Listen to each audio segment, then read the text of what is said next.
Yeah. Now let's look at some of the calculations relating to what we call as perpetuity. See, perpetuity is nothing but it's a forever annuity kind of stuff. It's a perpetual annuity. Like in the annuity examples which we have looked at earlier, we have primarily looked at equal amounts, equal intervals of time for a specific number of years. But if that specific number of years is for infinite, that is what is called as perpetuity. For example, if I hold a stock, the company will pay me dividends forever until I sell it off. There is no maturity period for it. Probably even for my next 10 generations, I may get the dividend if I am holding some shares in that particular company. So those kind of payments which have no specific period, which are there for infinite period, are typically called as perpetuities. Right? So if it is an annuity, annuity is having equal amounts, equal intervals of time, but without a specific maturity period for infinite period, we call that as perpetuity. And in case of perpetuity, you won't have any future value because there is no future date for it. Only the present value can be found out in case of perpetuity. And the formula to find out the perpetuity is the present value of the perpetuity is very straightforward. Whatever is the amount, whatever is the PMT, right? PMT is the recurring amount. Whatever is your PMT divided by the interest rate. That is what will be the present value. Straightforward. You don't need to use your calculator or anything. It's a very straightforward calculation in case it is given as perpetuity.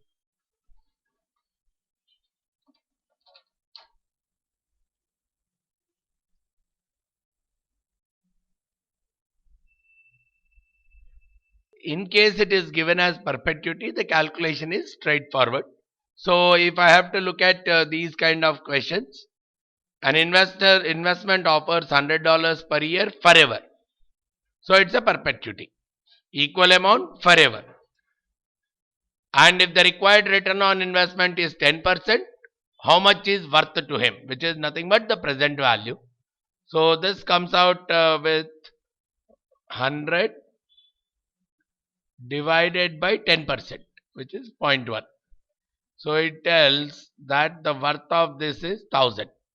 See, in a simple way to put it, if I deposit 1000 today, the company can give me, if the company says we'll give you 100 rupees per year forever, the return is 10%. Though you may be getting in 100 years, you may get 100 into 100, 10,000.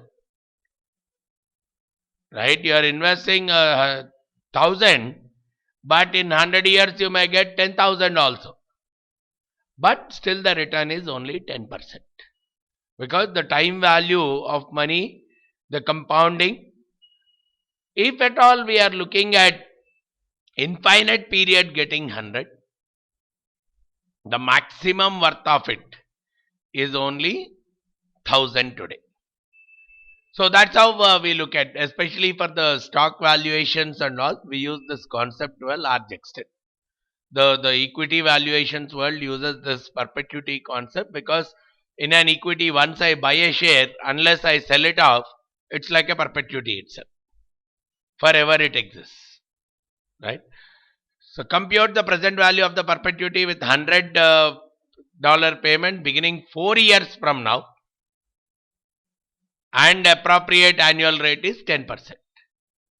So beginning 4 years from now, from then it is perpetuity.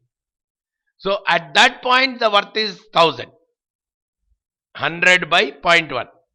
At that point the worth is 1000. But I want to know the worth as of today. So make that as FE. 4 years. and interest rate as 10%, compute PV, which will give you what is the worth of that perpetuity. Because it's not a perpetuity for the first 4 years. For the first 4 years, it's a simple, a regular normal investment. Only from 4th year to infinite, it's an perpetuity. So find out the value of the perpetuity at that point and then use that as an FE. Try to find out the PV. So your calculation should be very much driven by the timelines. Right? The more the comfortable you are with the timelines, you can solve most of the problem very comfortably. Then there will be scenarios where there are uneven cash flows. See, in annuity, the cash flow is even. 100 forever or 100 for 5 years, 1000 for 7 years. But in some cases, I may not be getting equal amounts, equal intervals. These two may not exist. Then the way to treat them is, you have to treat them as separate problems. Each one is a separate problem. Each one is a separate lump sum problem. For example, look at the first one, you will be understanding it. If the expected cash flows at the end of year 1 are 3000, expected to increase by 1000 every year up to year 4. So 3000, 4000, 5000, 6000. The next 4 years.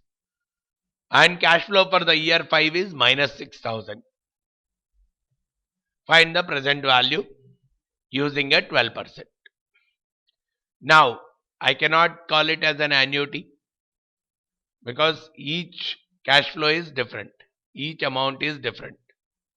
So, one way is treat them as 5 different numericals.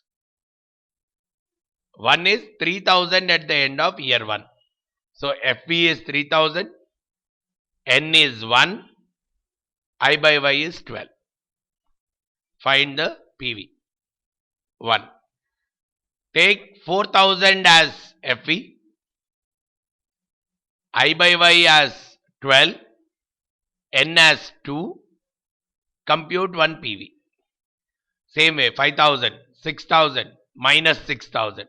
Minus 6000 as FV and 12 as I by Y, 5 as N, compute PV. These 5 PVs, whatever you are getting, you add them up. Because all PVs are of same time period. PV is as of today. You have found out PVs of all the 5. So, whenever the time period is same, you can add the numbers. But I cannot add 1000 and 3000 and 4000 because 3000 is at the end of year 1, 4000 is at the end of year 2. But the moment I found out the PV of both of them, PV means as of today. Right? As of today. So, the 3000 is found as of today. 4000 is found as of today. I can very well add both of them and finally say this is the total present value. So, if at all the cash flows are uneven, one way is I have to treat them as 5 different problems. For each problem, compute the PV separately and then add them up. Or the other better mechanism using our calculators, or which would be the focus in the next chapter, is what we call as a mechanism called NPV, which is net present value. The same PVs, but because we are adding so many, we are talking of a net. Net of all the PVs, net present value. Using your calculator also you can very well perform the net present value calculation. Right? So we don't need to do it 5 times. Right? I am saying if the cash flows are uneven, one way is you have to do it 5 times, or you can depend on the NPV function of your calculator. We have another new button called NPV on our calculators. Right? Now, the good thing about the NPV in the calculators is all the cash flows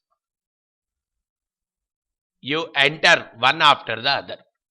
1000, 3000, 4000, 5000, 6000, minus 6000. You have to enter all the 5 cash flows and you have to enter the interest rate, 12% or whatever, and you can go for compute NPV. The way you are starting off is you click on CF. You click on CF, which is cash flows. It will start CF 0. Right? If there is any cash flow that is happening today, you will enter into that. But because we don't have any cash flows happening today, because the first cash flow is happening 3000 after 1 year, you keep pressing the down arrows. There is a down arrow which will show CF1. You keep entering your numbers. Alright. So, to address our problem, you first start with CF. Click on CF. Initially, it shows CF0 because we don't have any CF0 now. No cash flow happening as of now. Right? Then, I press the down arrow. It shows C01. It's like a cash flow that is happening at the end of first period. For in our case 3000. So I'll press 3000 and do enter. Plus, because we are getting 3000. I mean, at least in this question, it is saying 3000, 4000, 5000, 6000. And in the 5th year, it is minus 6000. Okay, so I am doing 3000 and then pressing enter. It makes C01 equal to 3000. Then again press the down arrow. F01. F01 is nothing but frequency. For how many years it is 3000? For only 1 year. So let it be, by default it shows 1. So we are keeping it as 1 itself. Now again I press another down arrow. C02. 4000. Enter. Down arrow. F02. Again 1. For only 1 period, that 4000. But if there are like 2nd year is also 4000, 3rd year is also 4000. What you can do is you can enter 4000 2 times, or you can say 4000 and a frequency of 2. Both of them mean one and the same. Then you are again pressing the down arrow. C03. The 3rd period is 5000. C03 5000. Enter. Down arrow. F03 is 1 for 1 period. Then again a down arrow. 6000. Enter. Down arrow 1. C05 is minus 6000. So minus 6000, 6000 with a minus sign. Enter. And down arrow F01 is 1. Now we have entered the cash flows for all the 5 periods. Then I will say compute NPV. So there is a compute NPV. In that case, it asks me what is the value of I.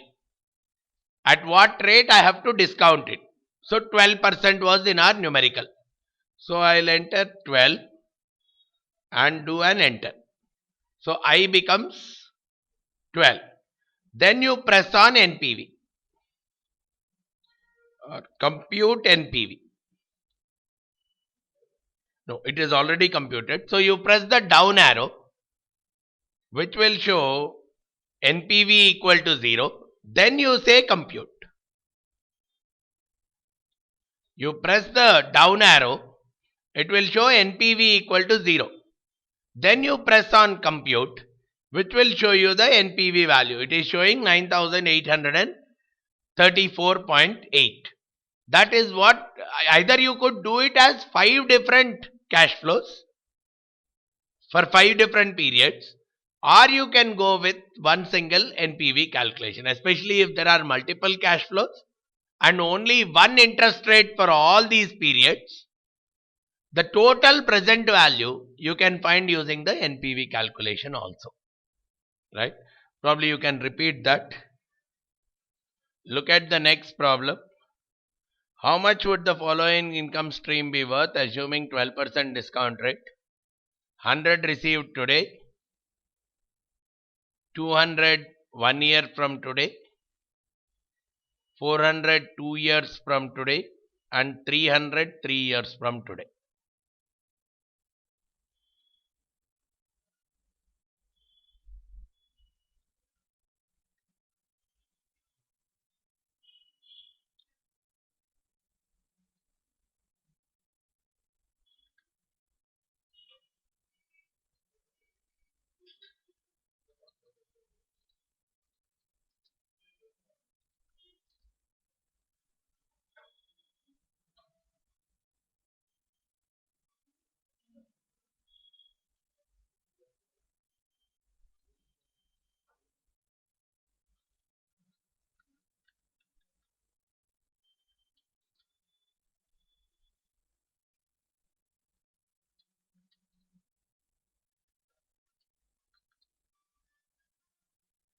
How much did you get?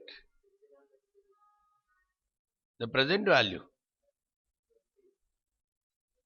No, you did not erase the values. That could be the problem. Do a reset and do it again.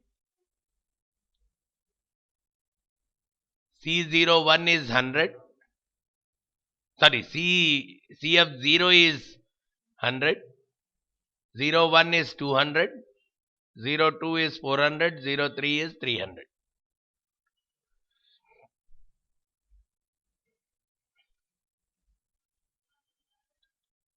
Yeah. So if there are uneven cash flows, you can actually do like this, which is our total case of the next chapter. The main focus of the next chapter is on NPV itself. And the same NPV will come even in corporate finance also. So the concept of NPV is repeating at multiple places. So the moment we are comfortable calculating it through our calculator, it becomes very easy to solve many of the problems like this.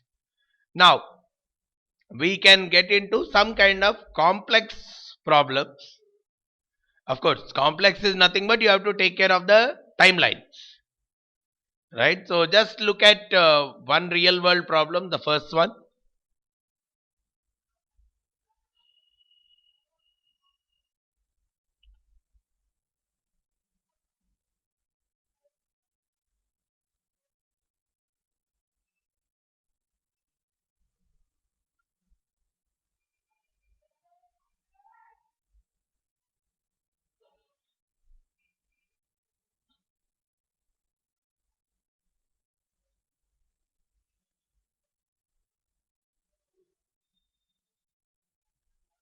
Make that correction.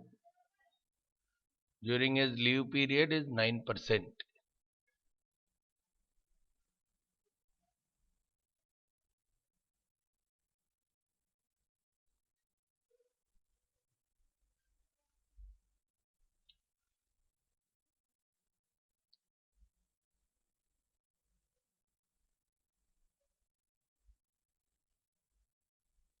It's a two different annuity problem, right? Though you may not expect at this level, but probably one or two odd questions sometimes may crop up. I mean, because the syllabus is talking about these, but I haven't seen these kind of questions in the paper at any point in time. So it's better we have to be comfortable with these kind of numericals also. So theoretically, how do I look at it? Yes, this is today. 1 year after today, he is planning for his retirement or probably leave. And this is a 2 year period. This is what is the total structure we are looking at. And he needs 3000 per month during this period. So here what are the details? PMT is 3000. Right? Just if we can translate it, that is more than sufficient. PMT is 3000. This is per month. and that too at the beginning of the month. So this should be in the begin mode, right? And per month, so the N is 24 months or 24 periods. Then the interest rate should be for a periodic, so monthly. So during that period it is 9% per year. So you will make it as 0.75%. So based on this, you can find out what is the PV. PV is as of 1 year from now. Correct? PV is the value as of 1 year from now, because this annuity is applicable not from today, it is applicable from point B. If I say this is point A, this is B and this is C, between B and C is this annuity, where 3000 is the PMT in the begin mode, 24 months is the N, and I by Y is 0.75. So I'll find out the PV. But he is asking how much should he save now to create that much amount. So that will become the FV. Right? Another one that will become an FV for this period, where I'll again make it as regular annuity, because now I have to find a new annuity. New PMT is what I have to find out. So I'll have to find PMT by setting it back to the end mode, making this as the FV. Interest rate is 8%. So 8 divided by 12, whatever it is, because the question is on how much he has to save per month. So 8% per year. So 12 is the number of periods. So use N as 12. Interest rate as whatever, 8 by 12. And whatever the PV comes in the first calculation, make the negative of that as your FV, which will tell you how much you have to deposit now or probably every month to facilitate that amount. Right? That's the concept. So the moment you draw the timeline, you will know when to use the annuity, when to use only PV. Only for that period where there is a recurring payment, you will call it as annuity. And the present value or future value is only for that period. If we want it for another period, we have to treat it as another problem. Right? This is how a real world, this is a typical retirement planning example. I need this much during my retirement period every month. So how much should I need to start saving right from today? A very classical retirement planning problem. Right? Yeah. But the saving is happening per month. So I am depositing 3000, or I want 3000 not at the end of the year or at the beginning of the year. I want 3000 every month. So 36,000 will not translate into 3000 every year, 3000 every month. Because 36,000 probably at the end of the year may be different from 3000 at the beginning of every month. Right? So because this 3000 also will carry interest. So that's where the time periods associated with all these three, the PMT, the interest rate, as well as the number of periods, all of them should point to the same time period. Though the quoting is always in years, but for my to make sure that the interest of that period is taken care of, I have to put all these three things to the same period itself. So here, if I treat this problem, okay, this guy requires,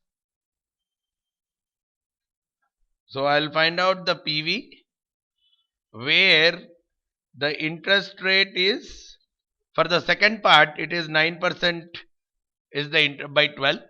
That's the interest rate. The number of periods are 24 months. And the PMT is he wants to receive 3000 per month. And that too at the beginning of the month.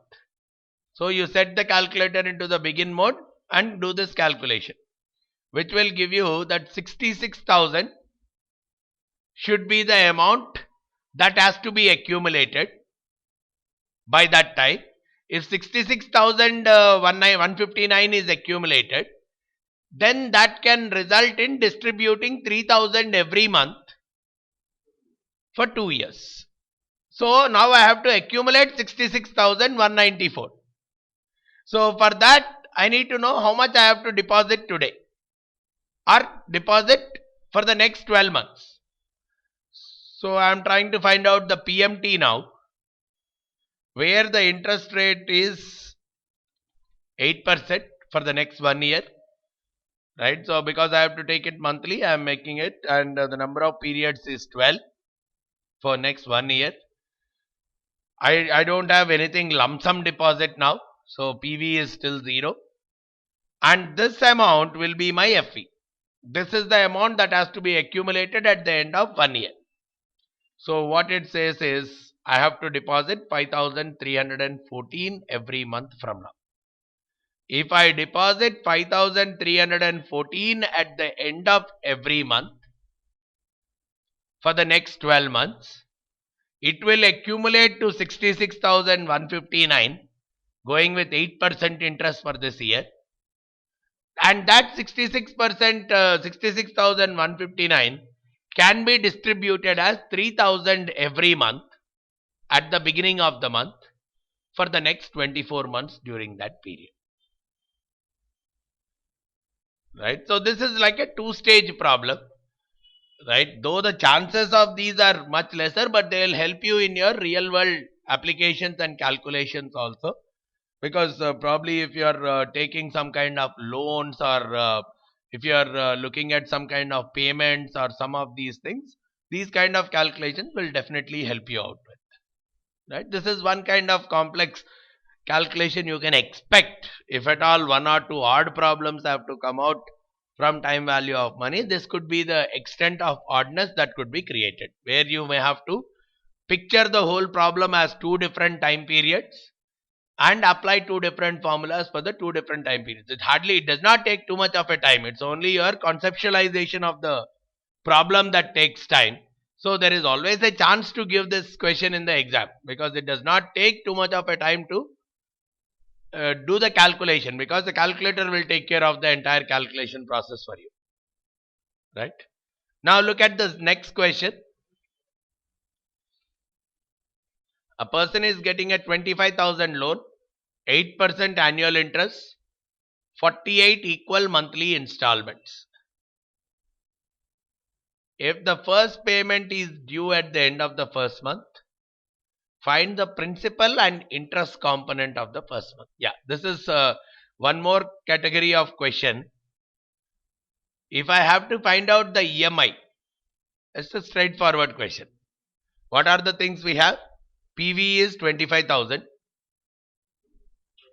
Interest rate is 8 by 12, because we are talking of monthly installment, 8 by 12, and N is 48. So find PMT. Straightforward. You will get what is the EMI. How much EMI I have to pay every month. And it can be in the end mode itself, because I have to pay at the end of the month. So it can be in the default end mode itself. Now, the improvement that can come is find the principal and the interest component. Right. So, okay, let's try to find that out. Let's take the same question, 25,000. Now when I say PMT, the interest rate is 8 by 12. Number of periods is 48 months. I have taken a loan for 25,000. So the EMI I have to pay is 610. Now the next question always comes out of this 610, what is the principal, what is the interest? In each of the months, that keeps changing. The way you have to work that out is, you know that the total principal is 25,000. The interest is how much? 8 by 12.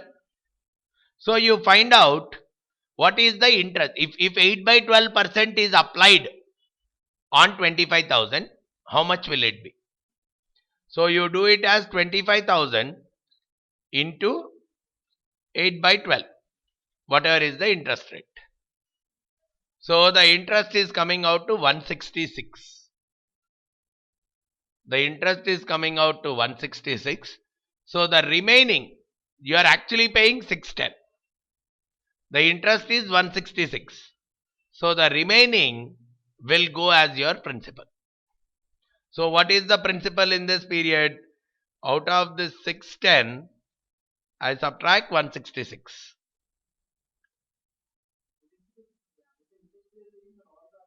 No. This is for the first month.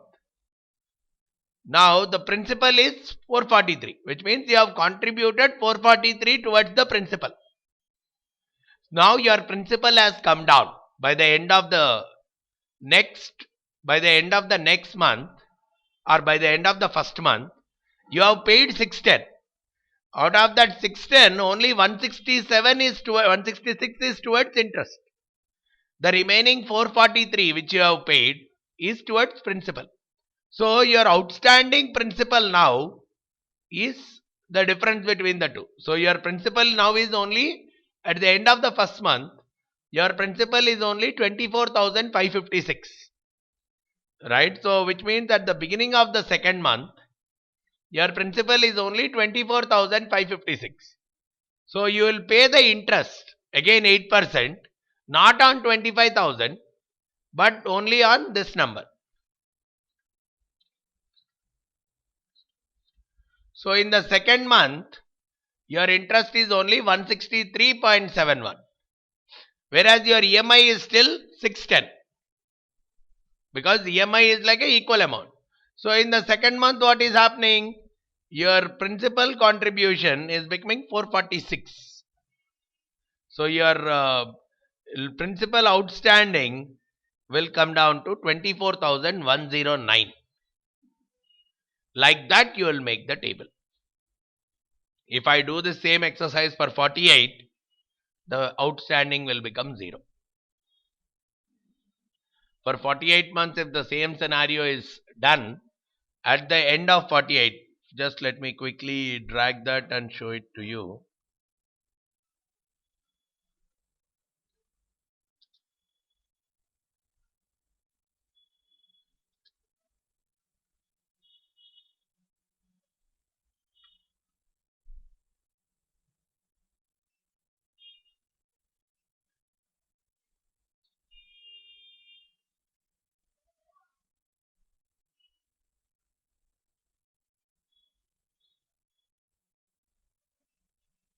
You see, after 48 months, the outstanding is becoming 0. You have paid 610 only every month.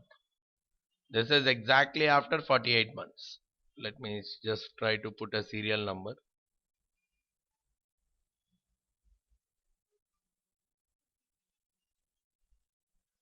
After 48 months, the principal outstanding is 0. So you don't need to pay any amount of, your loan is like clear. Now the questions may come out typically like, what is the interest paid in the second period? Then you have to make this kind of a table itself. First period, what is the interest? Find what is the contribution towards the principal. How much is outstanding at the end of the first year? Then you are calculating the interest for the second based on the new principal. That interest is what is the interest to be paid in the second period. There is no shortcut formula in terms of finding out directly what is the interest for the second period. Right, like this kind of a question. What is the principal and interest of the second payment? You have to do it for the first payment, use the updated principal, and then use it for calculating your principal and interest for the second payment. So these kind of complex questions also can come up, which could involve two categories here. One is two different time periods, two different annuities. Two is like your loan based problems, where the question could talk about the breakup between the principal and interest, They will not give for 20th period and all, because it's a time consuming thing. Probably an Excel could do it more easily, but not your calculator. So at the max, he can ask about the second period, or the first or second, or at the max the third period. Beyond that, it cannot go, because the intention is not to test your calculation skills. The intention is more to see whether you understood the logic correctly or not. Right? So they will not complicate the problem from that standpoint. So if you understand the flow, it gets easier to address it itself. So some basic things about this chapter. If the term of the loan is higher and higher, the interest component keeps increasing. Probably you may pay more than the principal itself. If you have taken 20 lakhs loan for 20 years, probably during this 20-year period, you may pay an interest of 25 lakhs or 30 lakhs, making the total of 50 lakhs payment. Whereas if your loan period is only 2 years or 3 years, your interest will not be that high compared to the principal. So if the loan payment period is very large, the total, the absolute interest which you are paying will be much, much higher. And we have already seen, if at all we are talking about continuous compounding rate of return, that rate of return is log of 1 plus r, which we have already looked at in one of the numericals, 5r, where I take the logarithm values. And find the continuous compounded return that will generate a 1 year holding period return of minus 6.5%. If I want minus 6.5% return, right? Now, what is the continuous compounded rate of return? Log 1 plus r. Log 1 plus minus 6.5%, which is minus or 0.935%. Log of 0.935 will directly give me whatever is the interest rate during the period. See, what we have to look at in these calculations is we have to understand whether it's a time value of money problem, which is one single period, or multi-period problem. If it is a multiple period problem, better draw a timeline. See whether it is at the beginning of the period or at the end of the period, especially when annuities are involved. Break the problem into two different problems. Solve the final one. Then use the output of the second problem as the input of the first problem, and try solving the first problem. That's a very comfortable way of solving any of the problems. Right? The best way to understand this subject, this chapter, is pick up as many numericals at the end of the book as possible. Try seeing if you are getting the answers. Otherwise, there are no other extraordinary fundas from this chapter. You should be comfortable using those 5 fields, and probably NPV comes in the next chapter, but at least those 5 buttons you should be very much comfortable in using them, because they have an application in wide variety of chapters in our following subjects also, right?